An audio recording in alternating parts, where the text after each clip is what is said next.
കർത്താവ് നിങ്ങളോടുകൂടെ. മർക്കോസിന്റെ വിശുദ്ധ സുവിശേഷത്തിൽ നിന്നുള്ള വായന.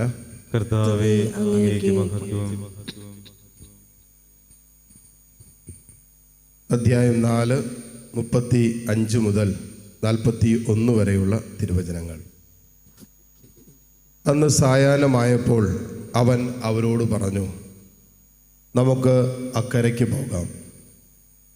അവർ ജനക്കൂട്ടത്തെ വിട്ട് അവനിരുന്ന വഞ്ചിയിൽ തന്നെ അവനെ അക്കരയ്ക്ക് കൊണ്ടുപോയി. വേറെ വള്ളങ്ങളും കൂടെ ഉണ്ടായിരുന്നു. അപ്പോൾ ഒരു വലിയ കൊടുങ്കാറ്റുണ്ടായി. തിരമാലകൾ വഞ്ചിയിലേക്ക് ആഞ്ഞ് അടിച്ചു കയറി. വഞ്ചിയിൽ വെള്ളം നിറഞ്ഞുകൊണ്ടിരുന്നു. യേശു അമരത്ത് തലയണ വെച്ച് ഉറങ്ങുകയായിരുന്നു. അവർ അവനെ വിളിച്ചുണർത്തി പറഞ്ഞു, ഗുരോ, ഞങ്ങൾ നശിക്കാൻ പോകുന്നു. നീ അത് ഗൗനിക്കുന്നില്ലേ? അവൻ ഉണർന്ന് കാറ്റിനെ ശാസിച്ചുകൊണ്ട് കടലിനോട് പറഞ്ഞു, അടങ്ങുക, ശാന്തമാകുക. കാറ്റ് ശമിച്ചു, പ്രശാന്തതയുണ്ടായി. അവൻ അവരോട് ചോദിച്ചു, നിങ്ങൾ ഭയപ്പെടുന്നതെന്ത്? നിങ്ങൾക്ക് വിശ്വാസമില്ലേ? അവർ അത്യധികം ഭയന്ന് പരസ്പരം പറഞ്ഞു, ഇവൻ ആരാണ്? കാറ്റും കടലും പോലും ഇവനെ അനുസരിക്കുന്നല്ലോ. കർത്താവിൻ്റെ സുവിശേഷം. ക്രിസ്തുവേ, അങ്ങേക്ക് സ്തുതി.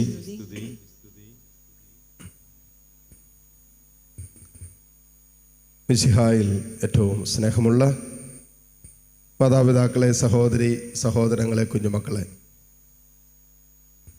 ഇന്നത്തെ വായനകളെല്ലാം തന്നെ ശരിക്കും നമ്മുടെ ജീവിതമാണ്. നമ്മുടെ ജീവിതത്തിൽ സംഭവിച്ചു കൊണ്ടിരിക്കുന്നതും നമ്മുടെ ജീവിതത്തിൽ കടന്നു പോകുന്നതുമായ കാര്യങ്ങളാണ് ഇന്നത്തെ വായനകൾ നമ്മൾ ഓർമ്മപ്പെടുത്തുന്നത്. സുവിശേഷത്തിലേക്ക് നോക്കിയാൽ അതിൻ്റെ ആത്മീയ അർത്ഥത്തിലേക്ക് വന്നു കഴിഞ്ഞാൽ യേശു തൻ്റെ അപ്പസ്തോലന്മാരെ വിളിച്ചിട്ട് പറയാം, നമുക്ക് അക്കരയ്ക്ക് പോകാം. നമ്മൾ പണ്ടൊക്കെ വീട്ടിൽ പാടുന്നൊരു പാട്ടുണ്ടായിരുന്നു, അക്കരയ്ക്ക് യാത്ര ചെയ്യും സിയോൻ സഞ്ചാരി എന്ന് പറഞ്ഞുകൊണ്ട്, അല്ലേ? അക്കര എന്ന് പറയുന്നത് വരാനിരിക്കുന്ന ജീവിതത്തെക്കുറിച്ചും നിത്യജീവിതത്തെക്കുറിച്ചൊക്കെ ഒരു പരാമർശമുണ്ട്. അപ്പോൾ വഞ്ചി എന്ന് പറയുന്നത് നമ്മുടെ ജീവിതമാണ്. നമ്മൾ യാത്ര ചെയ്തുകൊണ്ടിരിക്കുക, അല്ലേ? നമ്മൾ ജീവിതയാത്രയിലാണ്. അപ്പോൾ വഞ്ചിയിൽ യാത്ര ചെയ്യാതെ നമ്മുടെ ജീവിതയാത്രയെക്കുറിച്ചാണ് സുവിശേഷം അവതരിപ്പിക്കുന്നത്. എങ്ങോട്ടാ? അക്കരയ്ക്ക് യാത്ര ചെയ്യുക. നമ്മളിവിടെയല്ല, ഇവിടെ നമ്മൾ എക്കാലവും ജീവിക്കാനൊന്നും പോകുന്നില്ല. നമ്മുടെ യാത്ര അവസാനിക്കുന്ന ഒരിടമുണ്ട്, അതവിടെ അക്കരെ. വരാനിരിക്കുന്ന ഒരു ജീവിതത്തെക്കുറിച്ചൊക്കെ, നിത്യജീവിതത്തെക്കുറിച്ചും സ്വർഗീയ ജീവിതത്തെക്കുറിച്ചൊക്കെ പരാമർശിച്ചുകൊണ്ട് പറയുകയാണ്, നമ്മൾ അക്കരയ്ക്ക് യാത്ര ചെയ്യുകയാണ്. ഇപ്പം ജീവിത നൗകയിൽ നമ്മൾ യാത്ര ചെയ്തുകൊണ്ടിരിക്കുകയാണ്. അപ്പം ഇങ്ങനെ യാത്ര ചെയ്ത് മുന്നോട്ട് പോകുമ്പോൾ നമുക്കറിയാം, ഇന്ന് സുവിശേഷത്തിൽ കണ്ടതുപോലെ അപ്പസ്തോലന്മാർ യാത്ര ചെയ്തുകൊണ്ടിരുന്ന ആ നൗക, ആ വഞ്ചി പെട്ടെന്ന് അപ്രതീക്ഷിതമായ കാറ്റിലും കോളിലൊക്കെ പെട്ട് അസ്വസ്ഥപ്പെടുകയാണ്. ഇതന്നെയല്ലേ നമ്മുടെ ജീവിതത്തിൻ്റെ അവസ്ഥ? അപ്രതീക്ഷിതമായ ചില കാറ്റും കോളും അടിച്ചു കഴിയുമ്പോൾ നമ്മൾ ഭയപ്പെട്ടു പോവാം. അപ്പസ്തോലന്മാരെ പോലെ നമ്മൾ ഭയപ്പെട്ടു പോവാം. മറ്റൊരു വാക്കി പറഞ്ഞാൽ നമ്മൾ വൈകാരികമായിട്ട് അസ്വസ്ഥരാകുകയാണ്. ചിലപ്പോൾ ഭയമായിരിക്കാം, ചിലപ്പോൾ ആകുലതയായിരിക്കാം, ചിലപ്പോൾ അസ്വസ്ഥതകളായിരിക്കാം, ചിലപ്പോൾ നിരാശയായിരിക്കാം, ചിലപ്പോൾ അമിത സങ്കടവും ദുഃഖമൊക്കെ ആയിരിക്കാം. അപ്പസ്തോലന്മാരെ പോലെ ചിലപ്പോൾ ഈ ജീവിത നൗകയിൽ നമ്മൾ യാത്ര ചെയ്യുമ്പോൾ അപ്രതീക്ഷിതമായി നമ്മുടെ ജീവിതത്തിൻ്റെ മേൽ, നമ്മുടെ കുടുംബങ്ങളുടെ മേൽ അടിച്ചുകൊണ്ടിരിക്കുന്ന ചില കൊടുങ്കാറ്റിൻ്റെ അനുഭവങ്ങൾ നമ്മൾ വല്ലാതെ തകർത്ത് കളയും. അത് നമ്മൾ അനുഭവിച്ചുകൊണ്ടിരിക്കുന്ന കാര്യമാണ്. എത്രയോ ജീവിതങ്ങൾ ഈ ലോകത്തിൻ്റെതായ അസ്വസ്ഥതകളുടെ നടുവിൽ തകർന്നും തരിപ്പണമായി നിരാശപ്പെട്ടും ആകുലപ്പെട്ടും ജീവിതം തള്ളി നീക്കുന്നു. പ്രതീക്ഷ നഷ്ടപ്പെട്ടും പ്രത്യാശ നഷ്ടപ്പെട്ടും എന്തെല്ലാം സംഭവിച്ചാലും ഞാൻ അക്കരയ്ക്ക് യാത്ര ചെയ്തുകൊണ്ടിരിക്കുകയാണെന്നും എൻ്റെ യാത്ര ഈ ലോകത്ത് അവസാനിക്കുന്നതല്ല എന്നും ഉള്ളൊരു തിരിച്ചറിവില്ലാതെ എത്രയോ പേര് ഈ ലോകത്തിൻ്റെ അസ്വസ്ഥതകളുടെ മീതെ വല്ലാതെ ഭാരപ്പെട്ട് സങ്കടപ്പെട്ടും കഴിയുന്നു. അപ്പം അങ്ങനെ നമ്മുടെ സ്വർഗം ലക്ഷ്യമാക്കിയുള്ള, നിത്യത ലക്ഷ്യമാക്കിയുള്ള, അല്ലെങ്കിൽ സഭ നമ്മെ പഠിപ്പിക്കുന്ന പോലെ നമ്മൾ തീർത്ഥാടകരാണ്.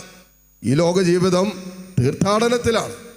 നമുക്കറിയാം, നമ്മളൊരു തീർത്ഥാടനത്തിൽ പോയാലും നമ്മൾ അവിടെ താമസിക്കാനൊന്നും പോകുന്നില്ല. തീർത്ഥാടനം കഴിഞ്ഞ് നമ്മൾ സ്വഭവനത്തിലേക്ക് തിരിച്ചു വരും എന്ന് പറയുന്ന പോലെ നമ്മുടെ ഭവനം സ്വർഗീയ ഭവനമാണ്.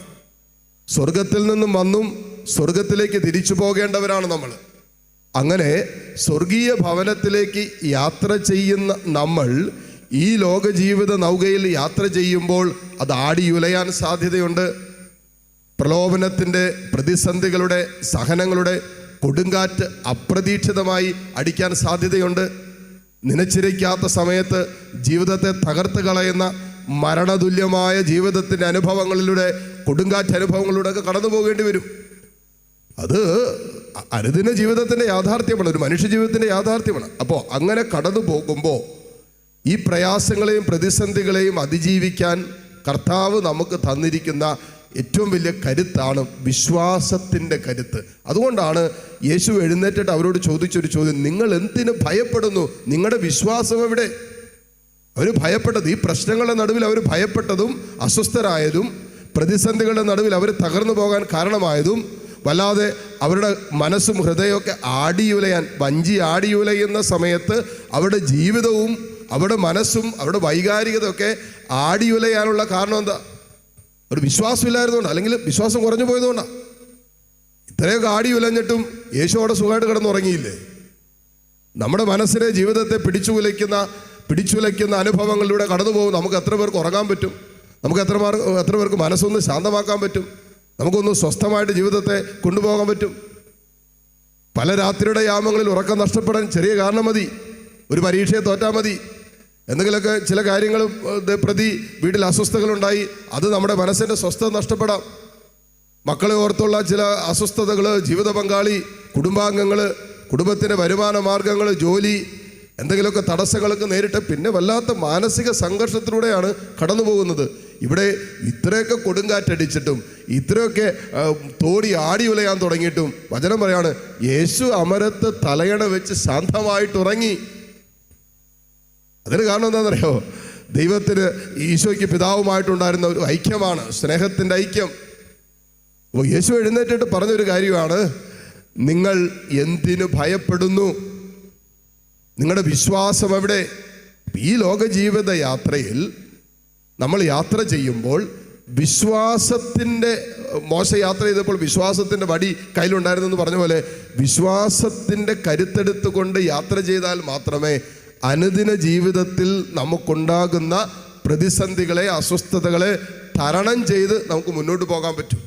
പിന്നെ ഒരു കാര്യം നമ്മൾ ഉറപ്പിക്കുക, നമ്മുടെ ജീവിത നൗകയിൽ യേശു ഉണ്ട് എങ്കിൽ, നമ്മുടെ കൂടെ യേശു ഉണ്ട് എങ്കിൽ നമ്മൾ നശിച്ചു പോകാൻ ദൈവം സമ്മതിക്കില്ല.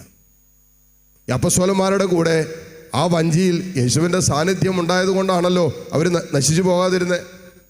ഒക്കെ അവർ മനസ്സ് തളരുന്ന, ജീവിതം ഭാരപ്പെടുന്ന, മരിക്കുമോ എന്നുള്ള ഭയം പോലും അവരെ അലട്ടി. ഇതാ ഞങ്ങൾ മരിക്കാൻ പോകുന്നു എന്നുപോലും അവർ ചിന്തിച്ചു. അങ്ങനെയുള്ള മരണതുല്യമായ മരണത്തിൻ്റെ നിഴൽ വീണ താഴ്വരയിലൂടെ കടന്നുപോയിട്ടും അവർ ജീവിതത്തിലേക്ക് തിരിച്ചു വരാനുള്ള കാരണം, ഏക കാരണം നമ്മൾ അന്വേഷിക്കുകയാണെങ്കിൽ അവരുടെ ജീവിതത്തിൽ, ജീവിത നൗകയിൽ, ജീവിതയാത്രയിൽ യേശു കൂടെ ഉണ്ടായിരുന്നു. യേശുവിനെ കൊണ്ടാണ് അവർ യാത്ര ചെയ്തത്. യേശു ഉറങ്ങുമായിരുന്നോട്ടെ, യേശു അമരത്തെ തലയണ വെച്ച് എന്തോ ആകട്ടെ, അവരുടെ ജീവിത നൗകയിൽ യേശു ഉണ്ടായിരുന്നു. ഇത് വളരെ പ്രധാനപ്പെട്ട വിഷയമാണ്. നമ്മുടെ ജീവിതയാത്രയിൽ എപ്പോഴൊക്കെ യേശുവിനെ നഷ്ടപ്പെട്ടു പോകുന്നുവോ, നമ്മുടെ ഈ ജീവിതയാത്രയിൽ എപ്പോഴൊക്കെ ഈശോയുടെ സ്നേഹം നഷ്ടപ്പെട്ടു പോകുന്നുവോ, അപ്പോൾ നമ്മുടെ ജീവിതത്തിൽ നന്മയായിട്ടുള്ളതെല്ലാം പടിയിറങ്ങി പോകാൻ തുടങ്ങും. വെറും വൈകാരിക മക്കളായി ഞാനും നിങ്ങൾ മാറാൻ തുടങ്ങും. ആത്മീയ ജീവിതത്തിൻ്റെ സകല നന്മകളും നഷ്ടപ്പെട്ട് വെറും വൈകാരിക തലത്തിൽ മാത്രം ചിന്തിക്കാനും പെരുമാറാനും തുടങ്ങും. രണ്ടാമത്തെ വായനയിൽ പൗലോസ് പറയുന്നൊരു കാര്യമുണ്ട്, ക്രിസ്തുവിൻ്റെ സ്നേഹം ഞങ്ങളെ നിർബന്ധിക്കുന്നു. ക്രിസ്തുവിൻ്റെ സ്നേഹം ഞങ്ങളെ നിർബന്ധിക്കുന്നു. എന്തിന്? അവന് വേണ്ടി ജീവിക്കാൻ, അവനെ പ്രതി ജീവിക്കാൻ. അവൻ ഞങ്ങൾക്ക് വേണ്ടി സഹിച്ചതും അവൻ ഞങ്ങൾക്ക് വേണ്ടി മരിച്ചതും മനസ്സിലാക്കി അവനെ പ്രതി ക്രിസ്തുവിൽ ഒരു പുതുജീവിതം നയിക്കാൻ ഈ സ്നേഹം ഞങ്ങളെ നിർബന്ധിക്കുന്നു. അപ്പം ഈ ജീവിതയാത്രയിൽ നമ്മുടെ കരഫലമാകേണ്ടത് അവനിലുള്ള വിശ്വാസവും അവൻ്റെ സ്നേഹവുമാണ്. ഈ സ്നേഹം നമ്മളെ പല കാര്യങ്ങൾക്ക് നിർബന്ധിക്കും. എന്തൊക്കെ കാര്യങ്ങൾക്ക്? യേശുവിൻ്റെ സ്നേഹം നമ്മളെ അവൻ സ്നേഹിച്ചതുപോലെ സ്നേഹിക്കാൻ നിർബന്ധിക്കും. യേശുവിൻ്റെ സ്നേഹം അവൻ കരുണ കാണിച്ചതുപോലെ കരുണ കാണിക്കാൻ നിർബന്ധിക്കും. യേശുവിൻ്റെ സ്നേഹം അവൻ കാൽവരിയിൽ ക്ഷമിച്ചതുപോലെ ക്ഷമിക്കാൻ നമ്മൾ നിർബന്ധിക്കും. അവൻ്റെ സ്നേഹം പിതാവായ ദൈവത്തോട് എത്രമാത്രം അവൻ അനുസരണമുള്ളവനായിരുന്നോ അത്രമാത്രം അനുസരണമുള്ളവരായി ജീവിക്കാൻ ആ സ്നേഹം നമ്മെ നിർബന്ധിക്കും. അവൻ എത്രമാത്രം വിശുദ്ധ ജീവിതത്തിൽ മുന്നോട്ട് പോയോ അങ്ങനെ വിശുദ്ധിയിൽ നിലനിൽക്കാനും ജീവിക്കാനും ഈ സ്നേഹം നമ്മെ നിർബന്ധിക്കും. ഈ ജീവിതയാത്രയിൽ ഈ സ്നേഹം ഇല്ലെങ്കിൽ പിന്നെ എന്താ നിർബന്ധിക്കുന്നത്? പിന്നെ നമുക്കെങ്ങനെ ക്ഷമിക്കാൻ പറ്റും? പിന്നെ നമുക്കെങ്ങനെ എളിമപ്പെടാൻ പറ്റും? പിന്നെ അങ്ങനെ വിശുദ്ധ ജീവിതം നയിക്കാൻ പറ്റും? പിന്നെ അങ്ങനെ ദൈവത്തോട് ഐക്യപ്പെട്ട് പ്രാർത്ഥനയോടെ ഒരു ജീവിതം നയിക്കാൻ പറ്റും? ഈ സ്നേഹം നമ്മളെ നിർബന്ധിക്കണ്ടേ? നമ്മുടെ ജീവിതത്തിൽ നമ്മൾ പല കാര്യങ്ങളുമായിട്ട് പല തീരുമാനങ്ങളായിട്ട് മുന്നോട്ട് പോകുന്നത് നമ്മുടെ ജീവിതത്തിൻ്റെ ചില ആഗ്രഹങ്ങൾ, ചില സ്വപ്നങ്ങൾ, ചില പ്രതീക്ഷകൾ നമ്മൾ നിർബന്ധിക്കുന്നത് കൊണ്ടാണ്. അല്ലെ ചിലരോടുള്ള ബന്ധങ്ങൾ. കഴിഞ്ഞ ദിവസം എൻ്റെ അടുത്തൊരു കൊച്ചു വന്നു, നീറ്റ് പരീക്ഷ അവള് പരാജയപ്പെട്ടു. അവൾ വീണ്ടും എഴുതാൻ പോവാ. അവൾ പറഞ്ഞ് എൻ്റെ മാതാപിതാക്കൾക്ക് ഞാനൊരു ഡോക്ടറായി കാണുമെന്ന് ആഗ്രഹമുണ്ട്, അതുകൊണ്ട് അച്ഛാ ഞാൻ വീണ്ടും പോകാൻ പോവാ. അപ്പൻ്റെ അമ്മയുടെ സ്നേഹം അവളെ വീണ്ടും 2 വർഷമായിട്ട് ഈ രാപ്പകലില്ലാതെ ഊണും ഉറക്കമില്ലാതെ 3-3.5 മണിക്കൂർ മാത്രം ഉറങ്ങി കളഞ്ഞിട്ടും കിട്ടിയിട്ടില്ല. എന്നിട്ട് അവളോട് ഞാൻ വീണ്ടും പോകാൻ പോകും. കാരണം എന്താ? എൻ്റെ അപ്പനും അമ്മയ്ക്കും ഞാനൊരു ഡോക്ടറായി തരുന്ന വലിയൊരു ആഗ്രഹമാണ്. ഈ സ്നേഹം, ഈ ഒരു ആഗ്രഹം എന്നെ നിർബന്ധിക്കുന്നു. എന്തിന്? വീണ്ടും പോകാൻ, വീണ്ടും ഈ സ്ട്രഗിൾ എടുക്കാൻ. അങ്ങനെയെങ്കിൽ ക്രിസ്തുവിൻ്റെ സ്നേഹത്തിൽ നമ്മൾ റൂട്ടഡ് ആയാൽ, നമ്മുടെ ഈ ജീവിതയാത്രകൾ ക്രിസ്തുവിൻ്റെ സ്നേഹത്തിൽ പിടിക്കപ്പെട്ടതാണെങ്കിൽ ഈ സ്നേഹം നമ്മെ പല കാര്യങ്ങൾക്ക് നിർബന്ധിക്കും.